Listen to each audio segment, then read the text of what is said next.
I'm Kevin O'Hara for Alcohol Mastery. Today I'm going to be talking about 5 things that you should avoid once you stop drinking alcohol. Your liver is probably the most abused organ in your entire body, for the drinker especially. It's there behind the scenes, fighting tooth and nail to keep you alive, to get rid of all the crap and all the toxins from your system. Despite the best efforts from most drinkers, who are living their hedonistic lifestyle. So I just wanted to talk about a few things that you can do once you stop drinking, especially to help your liver along and give it the tools that it needs to do a good job, to repair itself and to start digging into getting rid of some of this shit that you've been accumulating up all over the years. So the first thing that you should get rid of out of your system is all drugs. So that's alcohol, cigarettes, any other drugs that you're taking. If you're on medication, you should tell your doctor and be honest and say, well, look, I've been drinking for so many years. I stopped drinking and stuff, and I'm worried about my liver.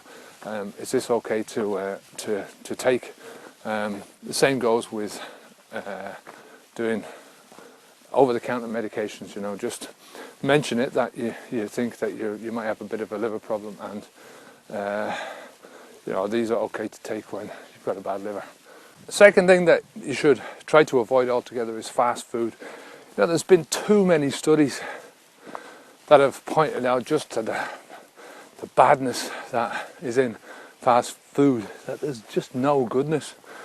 If you have to go down to McDonald's, if you have to go down to any of these places, then when you order your stuff, go back to the table, and really the advice is to take out the burger and the chips from the packaging and eat the packaging. I think you get a lot more nutrition that way. Another thing that you should try to avoid altogether is salt. And it's just too much salt, that's the problem. There's a lot of salt in processed food, so eat as little of that as you can. Like I say, keep away from fast food. Processed food and fast food not only have got salt, but they've got loads of sugar and loads of bad fats and not very much goodness.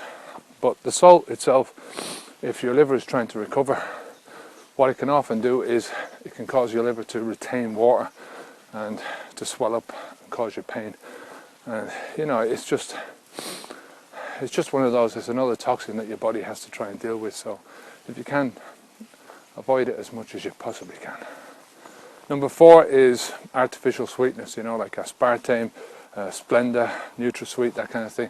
The government advises that pregnant women don't take sweeteners into their diets, and you should give them a wide berth as well.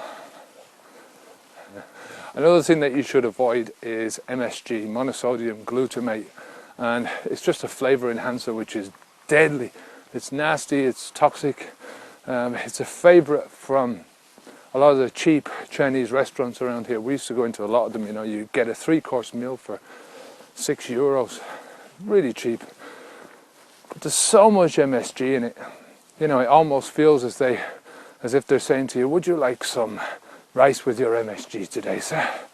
So avoid that at all costs if you can. Nasty. Most of the time it only comes, like I say, in cheap restaurants and processed food. So if you avoid those 2 things, then you're avoiding a lot of the other common shit things that you should be taking out of your diet. The basic message is be kind to your liver. There's just a few of the things that you can do to a few of the foods that you can avoid that will help your liver in the long run. You don't have to start out with a lot, just 1 or 2 at a time, and your liver will really thank you in the long run. It will provide you with many years of good, faithful service. So long live the liver. I'm Kevin O'Hara for Alcohol Mastery. Onwards and upwards.